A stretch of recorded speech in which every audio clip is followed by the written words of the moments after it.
Chapter 16. An Italian Scholar. Dantes embraced this new friend for whom he had waited so long and with such impatience, and drew him over to the window, so that the faint light that seeped from outside into the cell would illuminate his face. He was short in stature, with hair whitened by suffering more than by age, a penetrating eye hidden beneath thick, grizzled brows, and a steel black beard that extended to his chest. The leanness of his face, which was deeply furrowed, and the firm moulding of his features implied a man more accustomed to exercise his spiritual than his physical faculties. This newcomer's brow was bathed in sweat.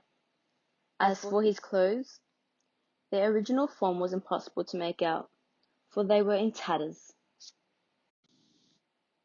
He appeared to be at least 65, though some agility in his movements suggested that he might be younger than he appeared after his long captivity. He showed a kind of pleasure in receiving the young man's effusions. For a moment, a soul chilled to its depth seemed to be heated to melt in contact with the other's ardor. He thanked him with some warmth from his cordiality, though he must have been deeply disappointed at finding another dungeon where he had expected to find freedom. "First of all," he said, "let us see if we can disguise the traces of my entry from your jailers. All of our future peace of mind depends on their not knowing what has happened." He bent down toward the opening, took the stone, which he lifted easily despite its weight, and put it back into the hole. "This stone was very crudely cut out," he said, shaking his head. "Don't you have any tools?" "Do you have any?" Dantes asked in astonishment. "I have made myself a few. Apart from a file, I have everything I need. Chisel, pliers, a lever." "I should be most curious to see these products of your patient effort," Dantes said. "Well, then, to start with, here is the chisel." He showed him a strong, sharpened blade fixed in a beech-wood handle. "How did you make that?" Dantes asked. "From one of the pegs from my bed. This is the tool with which I dug almost the whole of the passage that brought me here. Roughly 50 feet. 50 feet! Dantes cried, in a kind of terror. "Keep your voice down, young man, keep your voice down." They often listened at the prisoner's door. "They know that I am alone. No matter. You are telling me that you dug 50 feet to reach me here?" "Yes, that is approximately the distance between my cell and yours. But I miscalculated the curve, not having any geometrical instrument with which to draw up a relative scale. Instead of a 40-foot ellipse, the measurement was 50 feet. As I told you, I was expecting to reach the outer wall, break through it and throw myself into the sea. I followed the line of the corridor that runs outside your room, instead of going underneath it.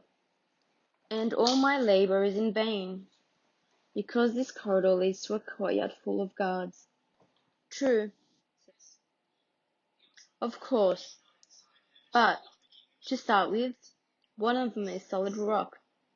It will take 10 miners, fully equipped, 10 years' work to cut through it. This one here must be contiguous." "Of course, but, to start with, one of them is solid rock. It will take 10 miners, fully equipped, 10 years' work to cut through it. This one here must be contiguous with the foundations of the governor's quarters. We should break into cellars, which are clearly locked, and be recaptured. The other wall, wait a moment. What is beyond the other wall?" This side of the dungeon was the one with the tiny window through which the daylight shone. The opening narrowed progressively as he went towards the light. Even though a child could not have passed through it, it was furnished with 3 rows of iron bars, which would have reassured the most distrustful jailer as to the impossibility of escape. As he asked the question, the newcomer pulled the table over to the window.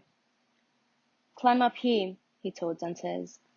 Dantès obeyed, climbed onto the table, and, guessing his companion's intentions, pressed his back against the wall and held out his cupped hands. The man who had taken the number of his cell, and whose true name Dantès still did not know, climbed up with more agility than one might have expected from a man of his age, like a cat or a lizard, first onto the table, then from the table onto Dantès' hands, then from his hands onto his shoulders.